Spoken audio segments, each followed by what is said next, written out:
Hello, me again. Thanks for joining, despite my title having the most and the highest buzzword density. You're brave, if you want to hear that.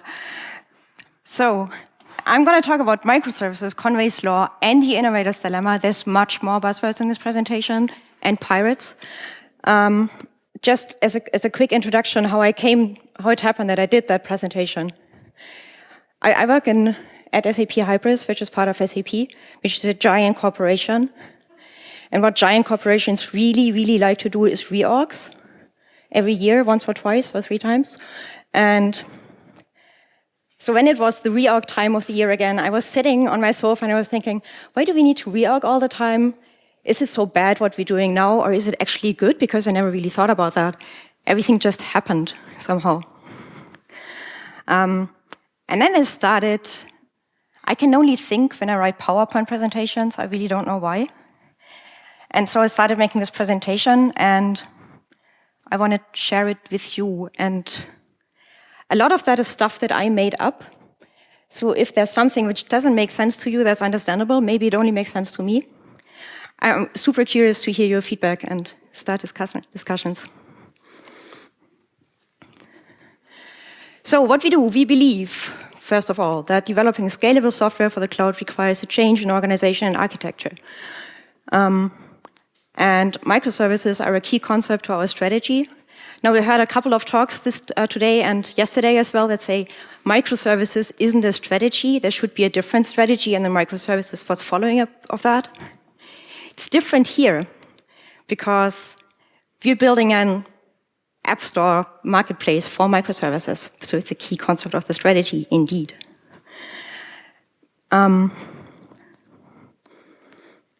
So just imagine, to understand why we think that's a cool idea, imagine you have a ton of building blocks provided by us and later on maybe even partners. And they seamlessly fit together. They all follow our API best practices, if you listened yesterday.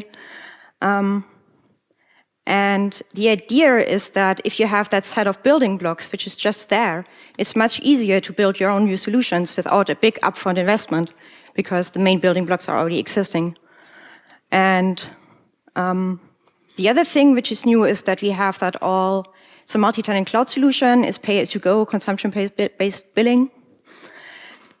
And we really liked that idea, so we just started building it. And then after a while, we noticed that this actually does change how we play internally, because everything was so new. We have a different support model because it's cloud. A different business model, which is pay-as-you-go. The way how we develop has to change. We used to do on-premise, highly customizable monoliths. Now we do very, very distributed microservices architectures, which are not on-premise. And also the way how we sell changed, because it's a self-service. You just click something and you have it. And then we figured that, oh my God, disruption. I really don't know why that's a positive word, because I hate being disrupted. Because change is painful, right? And we don't really like painful. I mean, I don't. I'm not sure about you, but we as a company don't like painful.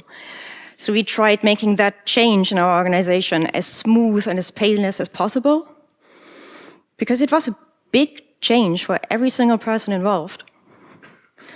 And our organization, just to give you a few numbers, it's more than 100 developers working on those APIs. In Europe, US, Canada, India, China. So we have everything. We have scale, we have time zones, we have different cultures. We have the perfect use case for building microservices applications, organization-wise. So this is what we did. The first thing we did is, that's our development organization. It's blue blocks. And we split that up. We said, you, half of the company, you will continue developing the monolithic on-premise, highly customizable, earning a lot of money product. And you, part of the organization, you can go play and innovate, but it's going to be complicated because it's new. That's the first step we did. And the second step we did is we introduced independent and stable teams working on independent and stable services. At least the API is stable. And we also introduced full responsibility within the teams, from idea to development to maintenance, support, operations, everything.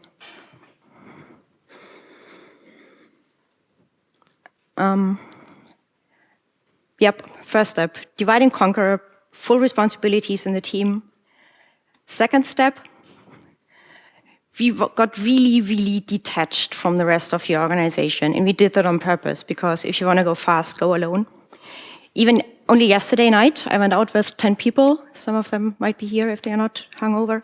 And you know that typical situation, here's one, the typical situation, you're going out with 10 people. It always takes ages until you decide where you want to go. You're standing at that crossing for 5 minutes or something. And in the end, you don't end up where you want to go. So if you want to be successful and go where you want to go and go there fast, go alone or in a small group. And again, some numbers. The YAS development team, so my product where we're working on, that's 0.1% of SAP. So we're pretty tiny compared to the rest. Then the next principle that we followed is think global, act local. All we do as the management group is we give the team the global vision to align on the product idea and also the mindset. So this whole you're responsible end to end, that's a change in mindset. And this is something that we gave them as this is a principle, this is the global vision. This is what we want. The next step, a little bit beneath that, is a set of shared values. Those are the guiding principles. Whenever you're not sure whether what you're doing is a good idea or whether you should probably do it differently, check the guiding principles. It's 10 or something. And again, we printed them out on posters. We like posters.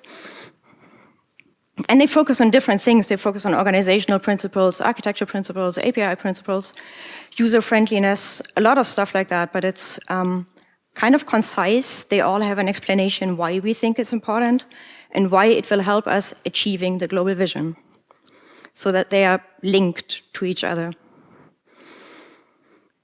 And if we do that, if you say, this is what you have to build, and this is how we think you should build it, because it would make sense, the rest is up to the teams. The teams can make the decisions. The teams can decide on the technology. They can even decide on what products they actually want to build.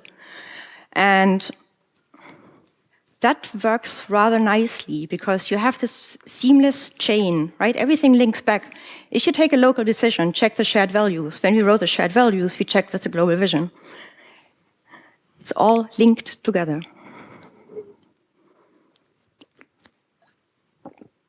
So here's a few of the guiding principles that we have. I already said this one, independent services, independent teams. Our services have a clear API and it's clearly defined, and our teams have a clear API and it's clearly defined. You never go to a developer and say, do that, and do it like this. You can go to the PO and ask him to put that in the backlog, and he can still say no. It's clearly defined and very stable interface. Doesn't need versioning. The next thing is this owning your services from the idea to delivery and beyond. What we figured is that that really, really improves the quality of our products, because if you are getting the calls, or if you get, so we have this Stack Overflow like Q&A bot. If someone, so we once got a feedback that says, your documentation just made me throw my laptop out of the window. It helps. It got immediately fixed, and now it's better. Technology freedom, we provide a set of tools because we think it will help. So that's basically my team doing this platformy things. But whenever a team thinks that they can do it better, or it doesn't fulfill their needs, or they need more, or they want to use a different language, they are free to do that if they can justify it and tie it back to the guidelines, global vision thing. And yeah, one point where we're really, really, really strict is consistent user experience for everything, basically. Documentation, UIs, customer support, everything which is customer-facing, it should follow the same guidelines, the same principles. Because we shouldn't bring that we have independent teams and they can do whatever they want. We shouldn't bother our customers with that. For them, it should still feel like one big, happy product. And we definitely do favor speed over functional completeness. And if you look at those principles, there's a lot of things that you as a team can then deduct from those. Like, we favor speed over functional completeness. Probably we should start delivering an MVP super quickly and then have daily updates. So we probably should invest a lot of our time into continuous delivery setups. And next thing that was a tricky one. So giant corporation, again, they have a global set of guidelines and standards and processes. And they are more there. If you look at that matrix thing, usually decisions are done upfront by some global committee, and you just gotta do this now or don't do this ever. That didn't quite work if you compare it to the guiding principles that we have. So we basically did that pirate thing and said, leave us alone. Your processes are very, very good for what you build. They are just very, very bad for what we build. So what we did is we introduced our own a lot of things, actually. And it made so much sense because otherwise we wouldn't have been able to follow our own guiding principles. If we introduced decentralized planning, we used to get together, everyone, like 200 people in one room. And it was a lot of fun. It was also super inefficient and super expensive and was not exactly supporting local decisions when you need them. It was more of this big upfront design thing. We simplified the release process because our teams, they can release whenever they want to. Every day, if they want to, or more often. If you want to put something on, if you do it the classic way and it makes sense for the classic products, that might take you 3 months and not 3 hours or minutes. We have a standard set of pricing rules, we have a set of standard contracts, and we have a standard set of or a different kind of how we do support. This is so important, you won't believe it, because if you wouldn't have that, we just couldn't move as fast as we want to, or we couldn't deliver the quality we want to.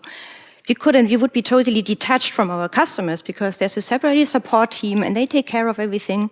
We would never get to talk to them. Another thing that we introduce is that we make our teams pay a lot of attention to costs and also the imaginary money that they would earn. So we have this, especially in the platform, but also for other services that we build. Like we have a REST API on top of Kafka, like everybody these days, or a tenant-separated database storage thing, and Thirst. And people need to take care that their services are well-liked and used because we have full transparency over their costs. Every team knows their amount of spending on the infrastructure stuff. And we have a price tag for every API call or storage or whatever. And then the teams can each other virtual bills or invoices. So you can see, hey, team koalas, we like animals. Team koalas, you owe us 3,000 euro for this month because you used our service. And that helps because so micro teams, microservices, micro wins, basically, that little ant, that would be one of the teams. And if this little team earns 3,000 euro, that's a lot of money. I mean, they don't really get it, but it still feels like a lot of money. And it keeps them excited, and it keeps them improving their software, it keeps them to do customer-focused things. Now, if you wouldn't have that, this cost and spending thing on a team level, all we would have is that giant big panda saying, oh, strawberry, that's tiny, I don't care. Nobody would be excited about that.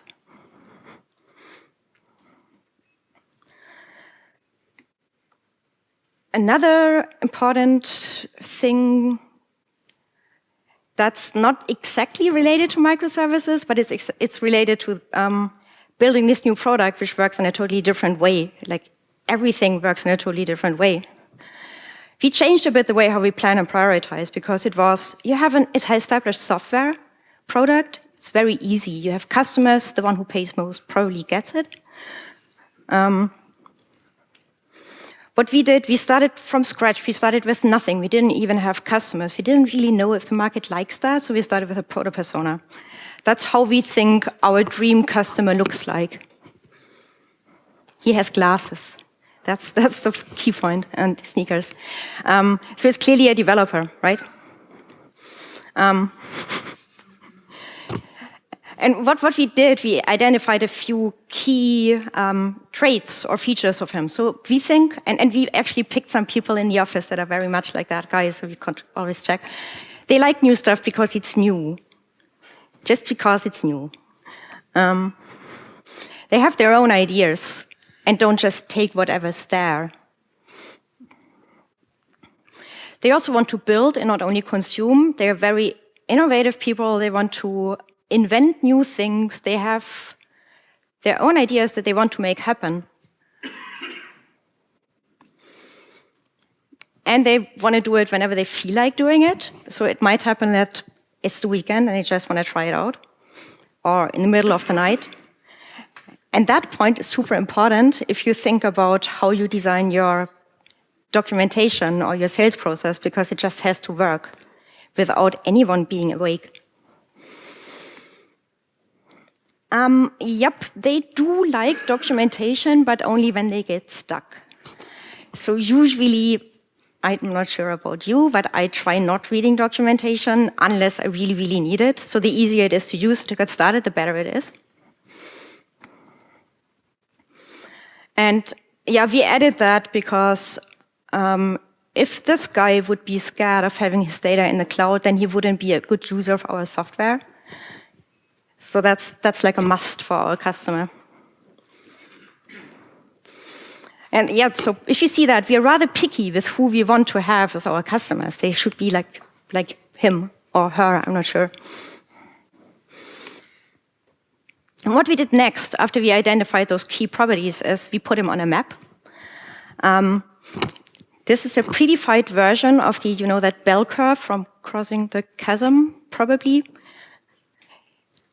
It's exactly like that. There's a chasm in between, and there's like different steps. So what you have there, those 5 things. I got a peek. It's here you have the innovators, the technology enthusiasts, the people that just like things because they are new, and they get excited about technology and things. Then you have the early adapters and the visionaries. They only take it if it makes sense for them, and not just because it's new. But they are not scared about new things. Then the early majority pragmatists, they're even more on the, if it makes sense for me, I'm going to use it, and I really want to have some proof that it was useful for others. Then conservative people, and then the skeptics that say, it's new, I hate it. So here you see the red axis. This is where we think that our proto persona sits or stands or lies on the palm trees, and maybe even a little bit there on the next 2 things. So the red cross, that's a clear yes. We want those people as our customers. They are like the perfect customers for the software that we're building. The yellow axis, they are a bit more difficult. They would use the software. They say, awesome idea. We would use it if it only would be a private cloud. Or we would use it if it only wouldn't be multi-tenant, but I want to have my own instance. Or we would use it if it wouldn't have APIs that are RESTful because we really like SOAP. So if you would only change those few tiny details, it would be a great product. That's a pirate, so he says, yeah, they are on the other side of the chasm, can't go there, peg leg. R. I can't do a pirate R, can anyone? So what we did is we tend to ignore those people. We know that they exist and they are probably nice guys, but we really don't want to get too much in touch with them because they might totally destroy the product vision that we have if they say, oh, sure, you want it in a private cloud, of course, we're going to do that. And the product would be dead because you can't deliver and develop everything at the same time. And because you really can't say, listen, you're nice, but we're not going to talk to you. Maybe come back in 3 years. We still do talk to them, obviously, but we ask them a different set of questions. So again, here, no, that's the original curve thing. The people that are in our key target segment, we like them. Do you like the new feature? How can we make you happy? What do you need from us? We're open for suggestions. Make a wish, because we believe that they might probably have good ideas.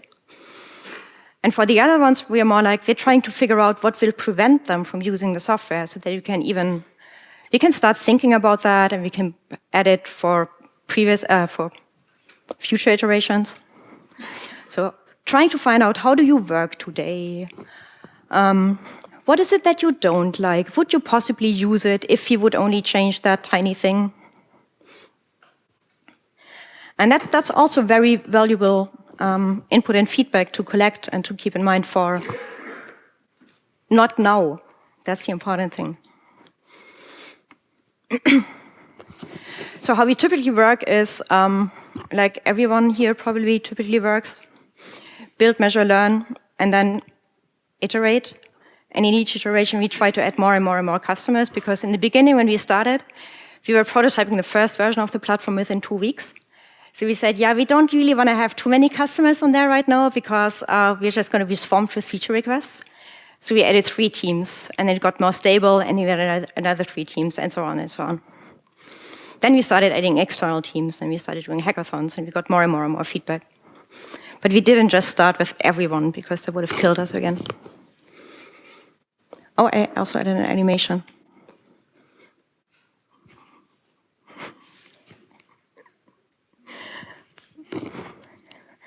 And now back to me sitting on the sofa thinking about reorgs. I already did all that thing, like analyzing what we built and how it did help us, and also how it really nicely fits in with some classical how to do things books. And then I started reading the Innovators Dilemma, which has those, who read it? Oh, okay. Good that I have a summary on the next slide. Who knows what serendipity is? Another question. Okay, I'm going to explain that. It's my 3rd favorite word on the planet. That's what serendipity is. It also means it's, again, a classical Sunday afternoon sofa situation. Laptop on your knees, you browse around, you're interested in finding this piece of information, and then you end up finding something completely different, but it was exactly what you were looking for your entire life. That's serendipity, like accidentally discovering something that you were always looking for. So that's what happened to me when I read that book. Because it almost magically, almost perfectly fits, not quite, but pretty good still. So that's the 5 things that we did. First, divide and conquer. If you want to go fast, go alone. Be friends with your fans and ignore the others for a while. Be ignorant. Optimize the processes and take care that the small teams that you have can celebrate big wins. And now, as for this book, I hope I added a note from who it is. That guy identified the 5 challenges if you want to have disruptive innovation, my least favorite word on the planet. So again, imagine you're a company, and what happens typically is companies need to earn money, and they do depend on customers and investors for resources. So what often happens is that there is this drag, right? You have your customers and your investors, and they are really, really powerful. So they say, we need to do this because this is where the money is. And this is something where this divide and conquer comes in very, very handy, because we said, yes, totally true for that part of the company, but we really want to focus on innovation. We don't want to have all this pull from the past. Markets that don't exist can't be analyzed. That's like a bootstrapping problem. If you have an innovative product, the product doesn't exist, and obviously the market doesn't exist, because for what product, right? So how we worked around that without even knowing that this exists, at least I didn't, by having this Proto persona, and by clearly specifying who we want to be friends with and who we want to ignore.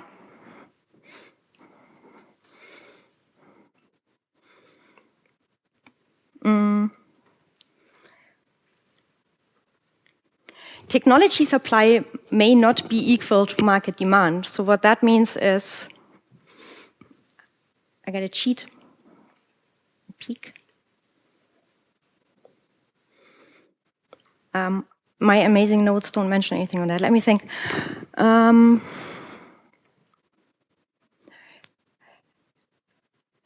Okay. I think the example was, it's been ages ago since I read that, so I might be wrong. I think it was the disk industry when they started having those giant disks and they're making them smaller and smaller and smaller. And then at one point they came to a smallness where there just wasn't any market demand because they were smaller, but they were also slower. So nobody really wanted that. So the technology supply that they didn't really map the existing market's demand. And it also ties back a bit to the other point from before.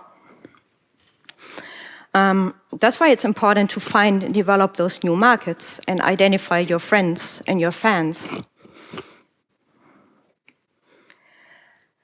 The next point, an organization's capabilities define its disabilities. This is one-to-one optimize your processes. The big corporation, again, the capability is to be super reliable, always there, 24/7, amazing support. And those are strengths, those are not bad things.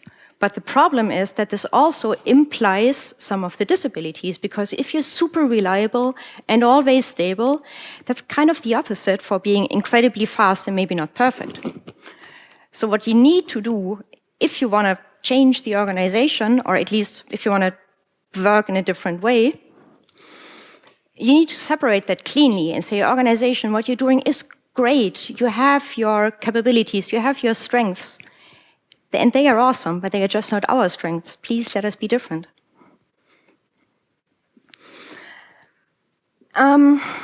This is the most tricky one. Small markets don't solve the growth needs of large companies, because that's a point that you can't solve as a product organization, right? You can't just say, well, I don't care whether we make money or not.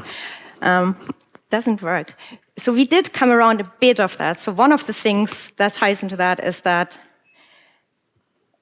at one point, of course, it's just a money problem. It's about we want to earn more money, and we want to earn a lot more money. We can't solve that, no matter what principles we have and how we work. What we can solve, however, is this feeling of being not important and to doing something which is totally worthless by having this small team celebrating their big wins. So at least we solve the excitement problem. We don't really solve the money problem. Details. Yeah, so that's a book. It's a surprisingly fun read for a business book. I really do like it. Highly recommend it. If you want to read more books, there was this presentation yesterday from Daniel, I think, Bryant. All the books he mentioned in his presentation are perfect reads for this presentation, so I didn't repeat them here. He's not here, I think. A remote thank you for that. And now I'm already at the end. I think I was way too fast. But that's my everyone's happy slide with Panda. Thanks very much for listening.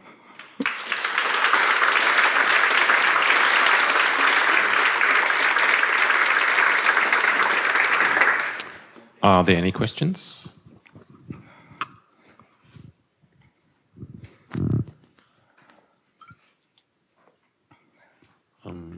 No. Thank you. If you don't have questions, I have questions. Did it vaguely make sense, or does it only make sense to me? Like, seriously, I really don't know. I don't know what's in your heads, unfortunately. So can you do a hands up if you think that was horrible, catastrophic, no nonsense? Thank you. Was it kind of okay-ish, sense-making-wise? Or was it like, yay? Yay! Thanks so much. We have a question. Yep. Hey. Hi. You still have to deal with like the larger organizations' standards and things like that. And when you need to interact with their systems, you need to follow their rules. Is that still something that you have to deal with? Yeah. I thought about putting it in there. So when I started with this architecture, organization, analogies thing, another important analogy is proxies. So we introduced a proxy layer in our software and in our organization, so that the teams, they usually don't have to interact with the rest of the company. They are clearly separated by the management proxy layer. That works quite nicely. And yes, we have to follow all of the standards. And most of them really make a lot of sense. Like, we shouldn't violate laws. That's generally not a great idea. I'm personally a big privacy fan. So that's another set of these rules that we really want to follow anyway. Security, we're even stricter than the standards when it comes to security, because this is a multi-tenant cloud solution, we kind of have to. And then we automated a lot of things, and we pushed a lot of the responsibilities down to the teams, so they have to take care that it's fulfilled. And they need to document how they fulfill it. Like, it's enough if they write one sentence. So it's the same standards, but a different approach of dealing with them.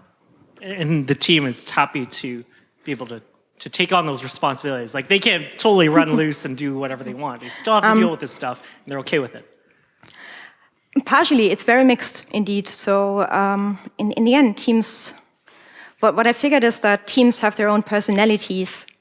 So people have personalities, but teams as well. Some teams really like that. Some teams don't. And the teams that are not so happy with them, they get a little bit more help. At least we try to. And then we always follow the Spider-Man principle. With great power comes great responsibility. So if you want to have freedom, you get more responsibility. That's the deal, basically. Thanks.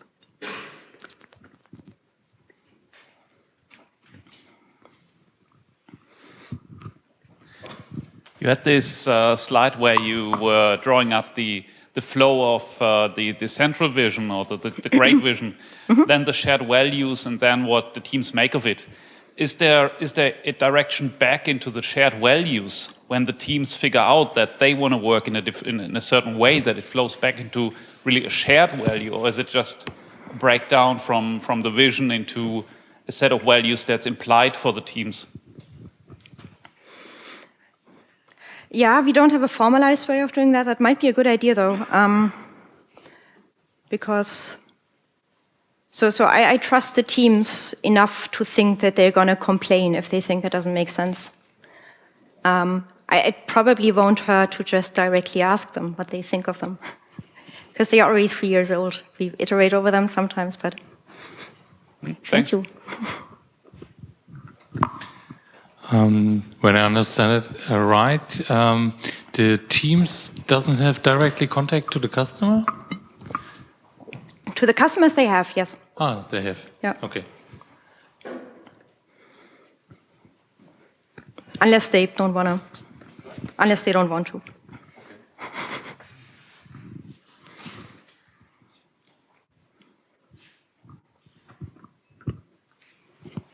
Good.